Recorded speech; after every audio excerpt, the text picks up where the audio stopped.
The overwhelming majority of horror movies see a fleet of hapless victims facing off against a murderous antagonist of some kind, whether it's a human masked murderer, a living, breathing monster, or a more ambiguous supernatural entity. It's common for horror movies to play coy with fully revealing the villain for the sake of overexposing them and diluting the tension as a result.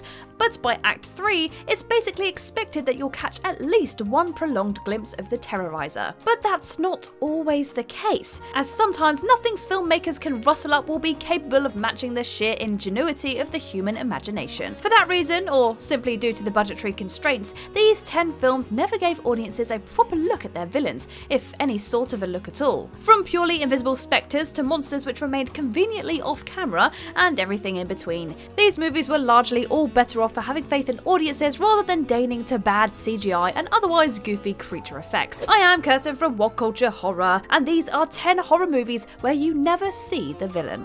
Number 10.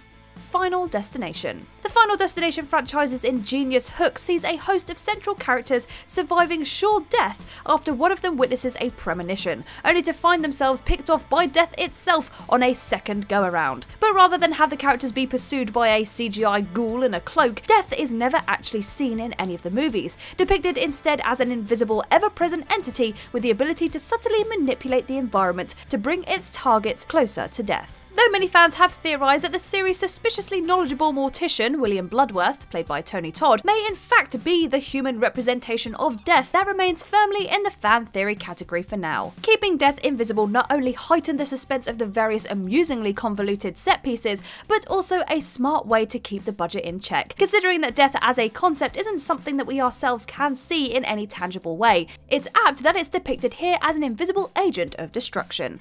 Number 9.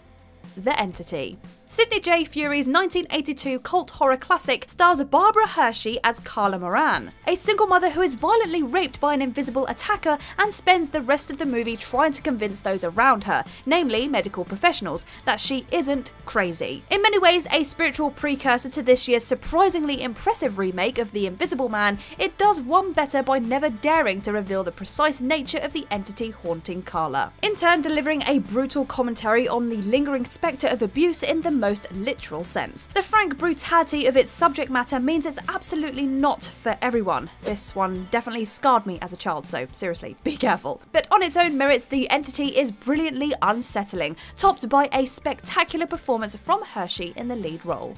Number 8.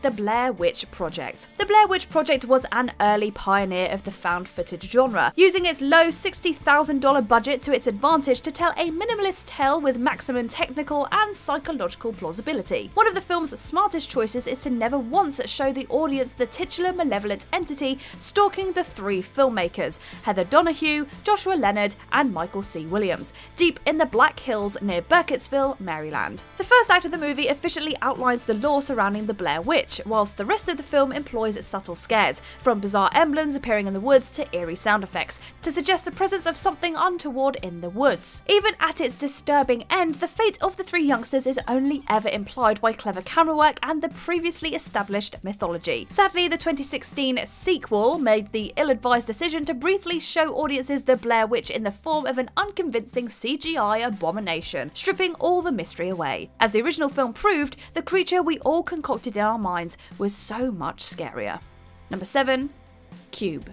Cube offers up an entirely different kind of unseen villain, as the movie revolves around 5 strangers who wake up inside a giant interlocking cube with no knowledge of how they got there. With most of the cube's rooms containing gnarly death traps, there's no obvious means for the victims to escape, and even though they do eventually manage to navigate a way to the edge of the cube, we're never told who or what created the bizarre structure. The end credits roll immediately after sole survivor Kazan, Andrew Miller, escapes, leaving fans to ponder both who created the cube and why. Much like the Blair Witch Project, however, that shrewd veil of mystique was largely undone by the follow-up movies, which revealed that the cube was created by a defense contractor called Izon and was eventually operated by a totalitarian government. Number 6. Paranormal Activity. The original Paranormal Activity reminded audiences just how much smart filmmakers could do with minimal resources, as writer-director Oren Peli shot this found footage film for just $15,000, with 2 unknown lead actors and a single central location. The bulk of the movie's suspense set pieces more or less amounted to locked-off cameras being pointed at various areas of Katie and Mika's seemingly haunted house.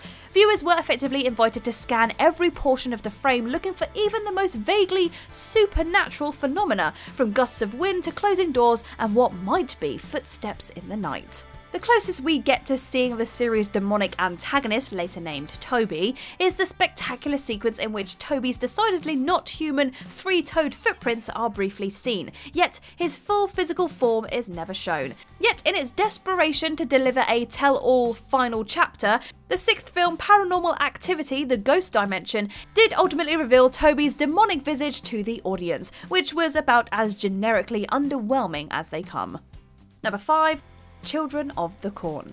This cult classic Stephen King adaptation takes place in a remote Nebraska town, where a cult of religious children have taken to ritualistically murdering anyone over the age of 18. But the kids aren't the real enemies, it's the unseen force which compels them to do so, a deity better known as He Who Walks Behind the Rose. The creature the children worship is never actually shown on screen, given that the uneasy terror of a town infested with murderous whippersnappers was surely enough weirdness for one movie. The sequels didn't post the same restraint though, as Children of the Corn 3, Urban Harvest, revealed He Who Walks Behind the Rose to be a gigantic, ridiculous-looking tentacled monster. Once again, this was so much worse than what just about everyone watching had already conjured up in their mind's eye. Number 4.